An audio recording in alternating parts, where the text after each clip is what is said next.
Hey, it's Karen here. Thank you so much for joining me on my Pilates with Karen channel. I am continuing with my big Pilates encyclopedia, and today we are doing the rollover.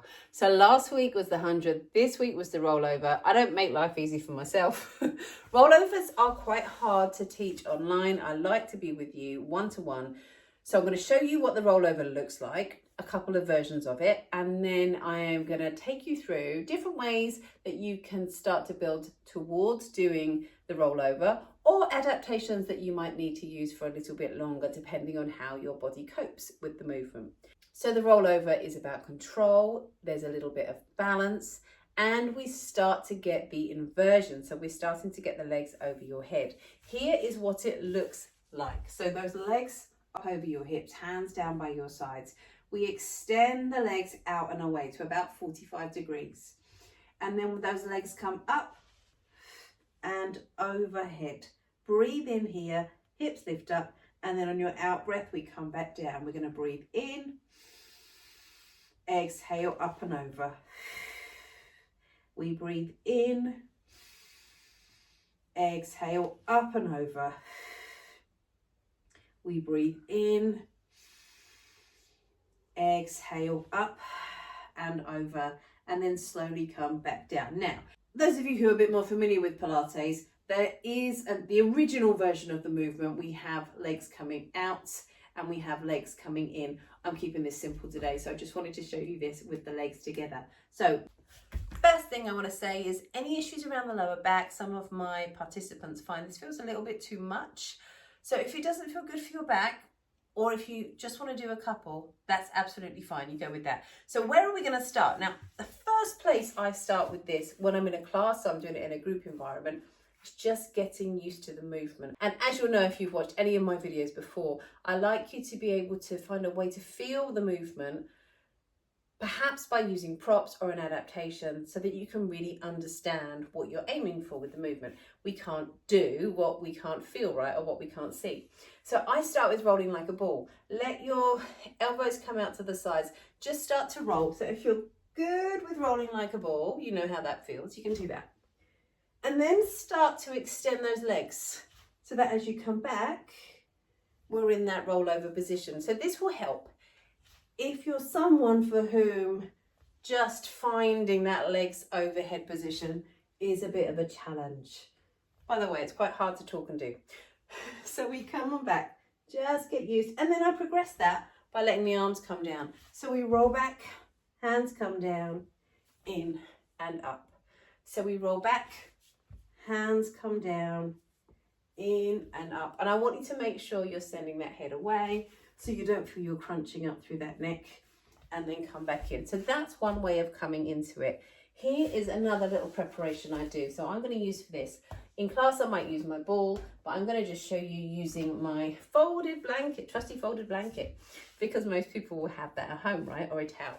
So I come on down, bottom on the blanket. And you can have your legs straight, you can have the legs bent. Some people find it's easier to have those knees here. We're going to use the backs of your arms, and I want you to feel you can just start to lift off the blanket. Now, for some of you, this will feel really, really hard. So we just bend the knees and then come back down. If you're quite flexible, your hamstrings are quite flexible, this actually is a little bit easier, this exercise, because you can straighten those legs out. So you've got the weight of your legs helping to pull those hips over. If you're not blessed in the hamstring flexibility department, this typically is a little bit harder to do because you're having to work a bit harder. You can't cheat, basically. So press your hands down, start to let those legs come in, the hips lift and lower.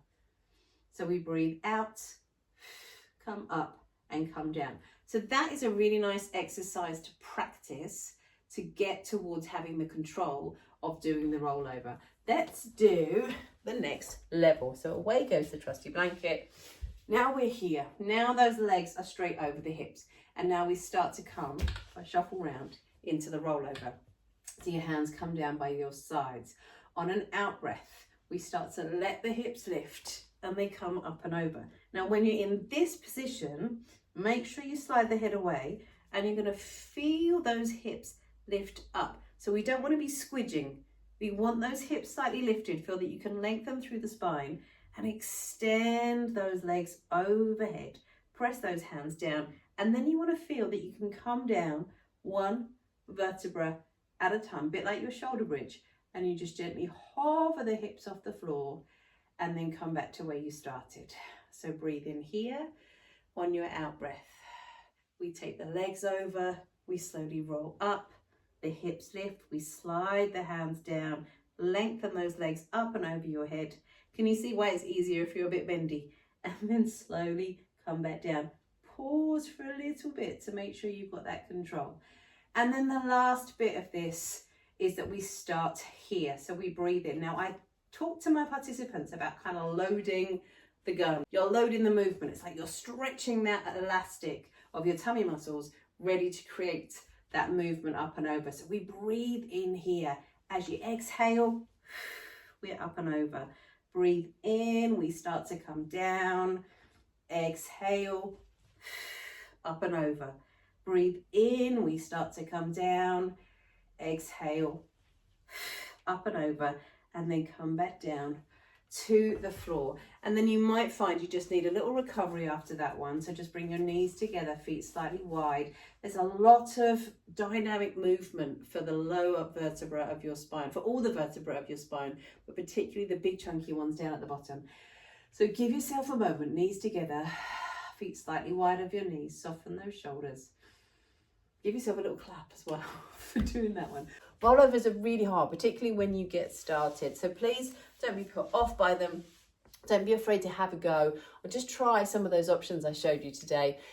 If you have any questions about the rollovers, please leave me a comment below. I will do my best to point you in the right direction. If there's a specific bit of it that you need some help with or you're stuck with, please get in touch, because I can break that down even further to help you master the movement. As always, don't do anything that doesn't feel good for you, and find a face-to-face class if you really need help with that movement and you want that extra little bit of assistance. Or you can book in with me one-to-one. I can do online appointments wherever you are in the world. Thank you for joining me today, and I will look forward to seeing you next time. You take care. Bye-bye.